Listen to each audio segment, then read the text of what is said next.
Sa panaginip ako't ikaw ang nasilip sa panaginip kapag kapiling ka ay langit sa panaginip. Bakit hanggang doon na lang sa panaginip at sa isip?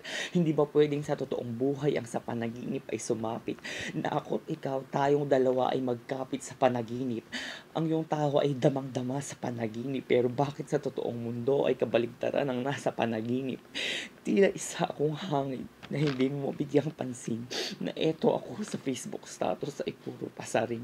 Ang nais ko ikaw ay maging akin. Ang puso't kaluluwa sa iyo ko na ihahabilin dahil ang nais ko sa totoong mundo, ikaw na ang maging kapiling hanggang sumapit ang aking libing. Sa panaginip, mahahagan kita ng mahigpit. Madalas kong hinihiling na sa panaginip, kahit sa panaginip, ako ay iyong dalawin. Ang iyong mukha ay di mawalay sa isip. Para kang bitamina na nagbibigay sigla sa nalulumbay kong kaluluwa. Ngunit hindi mo ko makita. Hindi ako ang gusto mong makita sa panaginip.